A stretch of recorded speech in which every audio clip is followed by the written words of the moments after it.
కేయురాణి న భూషయంతి పురుషం హారా న చంద్రోజ్వల న స్నానం న విలేపనం న కుసుమం నాల్కృతా మూర్ధజా వాణ్యేకా సమలంకరోతి పురుషం యా సంస్కృతా ధార్యతే క్షీయంతే కిల భూషణాని సతతం వాగ్భూషణం భూషణం. మనిషికి ఎన్ని బంగారు ఆభరణాలు ఉన్న అవి ధరించినప్పుడు మాత్రమే అందాన్ని ఇస్తాయి. విద్య అనే ఆభరణం మనిషికి సదా ఆభరణంగా ఉండే కీర్తిని గౌరవాన్ని తెచ్చి పెడుతుంది.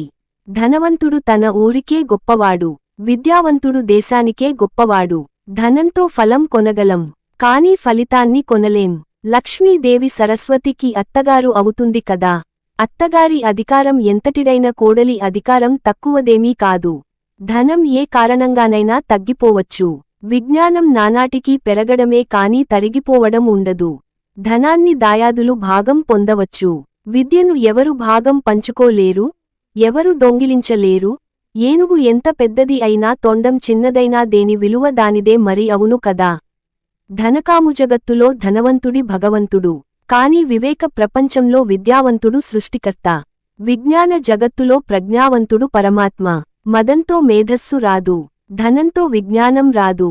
ఈనాడు మనం అనుభవిస్తున్న సుఖాలన్నీ మేధావంతులు విజ్ఞానులు ప్రసాదించినవే కాని ధనవంతులు ఇచ్చినవి కాదు. ఈ మాత్రం జ్ఞానం కలిగిన వాడు ఎవడైనా విద్యావంతులకి నమస్కరించి గౌరవిస్తాడు. జ్ఞానశక్తికి మించిన మరొక శక్తి ఈ జగత్తులో లేదు. ఏడంతస్తుల మేడ కట్టిన తాను ఉండబోయేది తనకు కావాల్సింది 6 అడుగుల స్థలం మాత్రమే కదా అన్న జ్ఞానం కలిగిన వాడు తపన పడిపోతాడు, తల్లక్రిందులు అయిపోతాడు. తనకు తానే గులకరాయిలా కనిపిస్తాడు. ధనం క్షణం కనిపించే మెరుపుతీగ. విద్య తన వారందరికీ వెలుగు చూపించి నడిపించే దారి దీపం. మెరుపు ఉన్నంత కాంతిదీపానికి ఉండదు. దీపానికి ఉన్న ప్రయోజనం మెరుపుకి ఉండదు.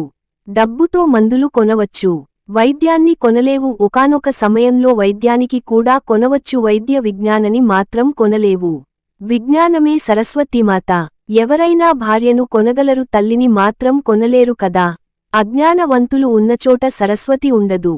అందుకే సరస్వతి మందిరాలు, సరస్వతి ఆలయాలు మనకు ఎక్కువగా లేవు.